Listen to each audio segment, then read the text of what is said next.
അദ്ധ്യായം 89. അൽ ഫജ്ർ. മക്കയിൽ അവതരിച്ചത്. ഫജ്ർ എന്നാൽ പ്രഭാതം എന്നർത്ഥം. 1-ാം വചനത്തിൽ പ്രഭാതത്തിന്റെ പേരിൽ സത്യം ചെയ്തിട്ടുള്ളതാണ് ഈ പേരിന് നിദാനം. ബിസ്മില്ലാഹിർ റഹ്മാനിർ റഹീം. വൽ ഫജ്രി വലയാലിൻ അശ്ർ.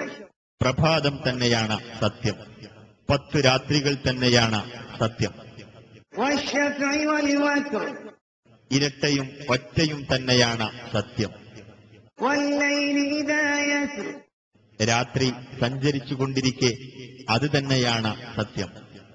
ഹൽ ഫീ ദാലിക ഖസമുൻ ലിദീ ഹിജ്ർ. മേൽ പറഞ്ഞവയിൽ കാര്യബോധമുള്ളവന് സത്യത്തിന് വകയുണ്ടോ? അലം തറ കൈഫ ഫഅല റബ്ബുക ബിആദ്. ആദ് സമുദായത്തെക്കൊണ്ട് നിന്റെ രക്ഷിതാവ് എന്തു ചെയ്തുവെന്ന് നീ കണ്ടില്ലേ? ഇറമ ദാതിൽ ഇമാദ്. അതായത് തൂണുകളുടെ ഉടമകളായ ഇറം ഗോത്രത്തെക്കൊണ്ട്. التي لم يخلق مثلها في البلاد. തത്തുല്യമായിട്ടൊന്ന് രാജ്യങ്ങളിൽ സൃഷ്ടിക്കപ്പെട്ടിട്ടില്ലാത്ത ഗോത്രം. وثمود الذين جابوا الصخر بالواد. താഴ്വരയിൽ പാറ വെട്ടി കെട്ടിടമുണ്ടാക്കിയവരായ സമൂദ് ഗോത്രത്തെക്കൊണ്ടും. وفرعون ذي الأوتاد. ആണികളുടെ ആളായ ഫിർഔനെക്കൊണ്ടും. الذين طغوا في البلاد. നാടുകളിൽ അതിക്രമം പ്രവർത്തിക്കുകയും فأكثروا فيها الفساد. അവിടെ കുഴപ്പം വർദ്ധിപ്പിക്കുകയും ചെയ്തവരാണവർ. فصب عليهم ربك سوط عذاب. അതിനാൽ നിന്റെ രക്ഷിതാവ് അവരുടെ മേൽ ശിക്ഷയുടെ ചമ്മട്ടി വർഷിച്ചു. إن ربك لبالمرصاد. തീർച്ചയായും നിന്റെ രക്ഷിതാവ് പതിയിരിക്കുന്ന സ്ഥാനത്തു തന്നെയുണ്ട്. فأما الإنسان إذا ما ابتلاه ربه فأكرمه ونعمه فيقول ربي أكرمن. എന്നാൽ മനുഷ്യനെ അവന്റെ രക്ഷിതാവ് പരീക്ഷിക്കുകയും അങ്ങനെ അവനെ ആദരിക്കുകയും അവന് സൗഖ്യം നൽകുകയും ചെയ്താൽ അവൻ പറയും, എന്റെ രക്ഷിതാവ് എന്നെ ആദരിച്ചിരിക്കുന്നു എന്ന്. وأما إذا ما ابتلاه فقدر عليه رزقه فيقول ربي أهانن.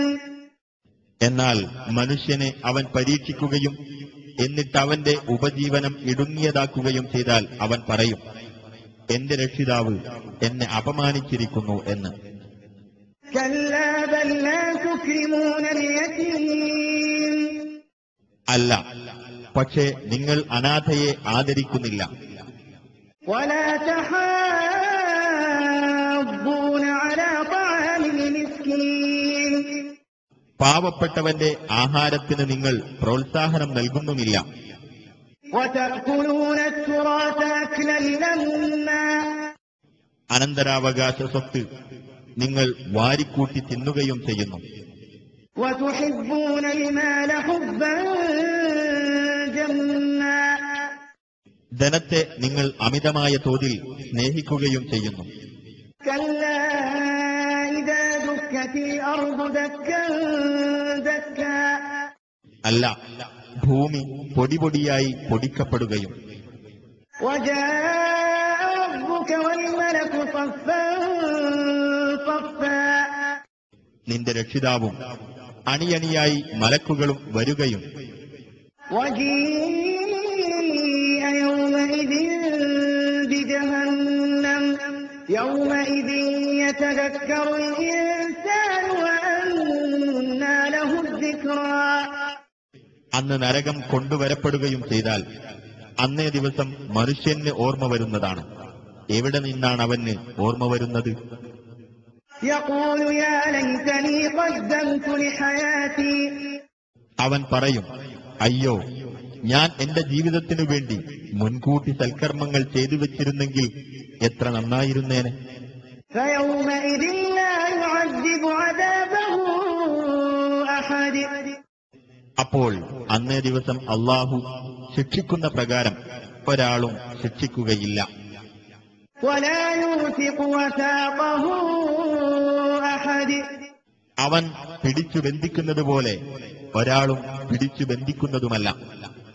يا أيتها النفس المطمئنة ഹേ സമാധാനമടഞ്ഞ ആത്മാവെ, ارجعي إلى ربك راضية مرضية നീ നിന്റെ രക്ഷിതാവിങ്കലേക്ക് തൃപ്തിപ്പെട്ടുകൊണ്ടും തൃപ്തി ലഭിച്ചുകൊണ്ടും മടങ്ങിക്കൊള്ളുക.